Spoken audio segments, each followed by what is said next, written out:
Hey there, it's Tankerl, and today I want to unbox the Samsung Behold 2 from T-Mobile. It's T-Mobile's current highest end, I guess, Android phone. So here's the box, and this has already been opened. It's a review unit. Someone else has had it before me.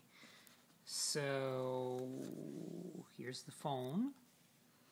Now, what's particular about this is, as I said, it's billed as T-Mobile's highest-end Android phone, and it does have an OLED screen, but it does not have a physical keyboard. I'll try to get you some. Here's a standard micro USB port behind the door, and standard headphone jack, which is good. In the back is a 5-megapixel camera with autofocus and flash. It's a pretty decent camera too. The old Behold had a 5-megapixel camera that was pretty good.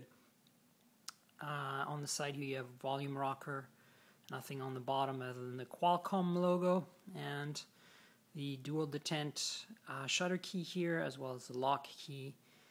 So basically it's very much laid out very similar to the to most Samsung touchscreen phones. And as you can see, it's got those standard Android keys here, as well as this weird little cube key, and I'll get to that in a second. So I'm a little puzzled why this is billed as the highest end Android phone on T-Mobile, because it's really not, I mean, other than the OLED screen, it has just the standard set of features. It doesn't have a particularly faster processor or anything. Let me turn it on. There we go. So what's also unique about this is very much like, as you know, there's a bit of kind of fragmentation going on, I think, in this Android world right now. You have the straight-up Android that you find on the T-Mobile G1. As you can see, the screen is really gorgeous. You have the standard Android on the G1 and the Motorola Droid, different versions, but standard Android, no skin or UI. And of course, you have the Sense UI on the Hero from HTC, and then you have the Blur UI on the Motorola CLIQ on T-Mobile. Well, this adds yet another bit of fragmentation. This has a kind of TouchWiz-like UI. As you know, a lot of Samsung phones use a user interface called TouchWiz. So they took that and skinned Android with it. Now, normally I'm not too worried about skinned UIs because Blur is, it's a little pushy. Sense is actually pretty okay. You still can get to the core of Android just fine. But with this, they've gone really far. Let me give you an example. I've actually started this up before. So let me go into messaging, for example. And as you can see, this is actually a different UI for messaging than the standard Android UI. I don't know if you can see the buttons down here. So if I hit new message, as you can see, this is a very different layout. Different color scheme, different buttons everywhere. So this is different. The other thing is the settings. If I go back here and go into the menu, the settings here are completely different set of settings than you normally find on Android. And so much so that I haven't found the About screen yet to find out what version of Android this is running. And this is disturbing to me. I mean, I can understand skinning maybe the front home screen, but they've gone as far as skinning a whole bunch of other things. So it doesn't feel very Android-y to me. And having been using Android since the G1 a year ago and currently using the Droid quite a bit, I find this kind of a step back and not really nearly as fun and good. But that being said, I mean, it is Android, and you can install Android apps, and it is a nice thin phone. It has a nice, gorgeous screen, a good camera. It's got all the trimmings, the headphone jack. It just doesn't have a particularly faster processor in it, and I'm kind of concerned that the price point is a little high. It's, I think, $229 or $249 on contract.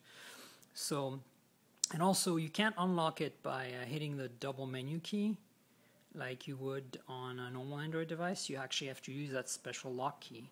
Now this cube thing, let me show it to you, brings up this kind of cube user interface that you can go through to get to different apps, but it's really rather useless. It doesn't really do anything other than present you with the apps. It's very pretty and runs in 3D and stuff, but I don't really get it. So I haven't had a chance to play more than about 5 minutes, to be honest, so I don't want to judge anything yet. But So this is supposed to be more of an unboxing, so let me move on to the rest of the phone. I'll give you a quick tour of what this is about. A lot of people like complaining that my unboxing don't really show anything about the phones because they're just unboxing. So consider this an unboxing and micro review after playing with it for about 5 minutes. So in here you have a pouch, which is nice. This is probably why you pay $200+ on contract. You have a headset, which hopefully is half decent, with a remote in line. You have a standard charger. Of course, this is nice. Sorry, this is a USB cable. I said charger, but it's a micro USB, so it's a standard USB cable. And of course, a standard USB, micro USB connector at the end here of this power charger. And finally, you have a also what you get for your $200 is 200+ is a micro SD to SD card adapter. I think that's it in the box. There is a bunch of manuals here. Let me see if I can take those out with one hand. I don't think I will, so good luck with that. Let's see here. Manuals. Let's see what we have. We have a services guide from Timo. We have the big thick manual from Samsung Behold 2. We have a getting started and having fun manual, and that's it. Now the other thing I want to point out is I didn't show you, but let me see if I can open this with one hand. This is a battery door, and so there's a very nice large battery. It's the same battery, looks like, as the Samsung Memoir. Here's a T-Mobile SIM card, and here's a micro SD card slot with a 2 gig card installed. Now 2 gigs is not a lot, but it's better than what T-Mobile has been shipping recently on most of their Android phones, being a 1 gig card. So, however, you can't remove the card while the battery's installed. So this is basically not a hot swappable card, which is unusual because I think most Android phones I've played with have hot swappable cards. So there you go. Quick unboxing of the I didn't put that battery cover back on properly. Quick unboxing of the Samsung Behold 2. Still didn't put the back cover on properly. There we go. No, I'm not having any luck. I don't know why. So maybe it's time for me to give up reviewing phones here. Ah, that's better. So here's the phone. We've got the charger. We've got the USB cable. We've got the headset. And we got a micro SD card adapter and a pouch and a bunch of manuals. So I'm going to play with this and make it my primary phone. As you know, I'm a primary T-Mobile line holder. My main phone number that all my friends use, my super secret main number is T-Mobile. Currently I'm using the N900, and I'm going to slip my SIM card into this. It came with a SIM card, but I'm going to slip it in there and use that instead for a little while. This also has visual voicemail, which is the first time I've seen it on T-Mobile. So I'll keep you posted. Again, my take right now is that it's a little pricey. You're not really getting anything much better than the MyTouch 3G. Slightly better camera, headphone jack, but really in the OLED display. But I think it's a little too pricey, and especially since the processor isn't much faster. So I would look at getting something like the Droid for $199 on Verizon. Sure, it's not GSM and you can't roam worldwide, but you're getting, I think, a better phone for the money.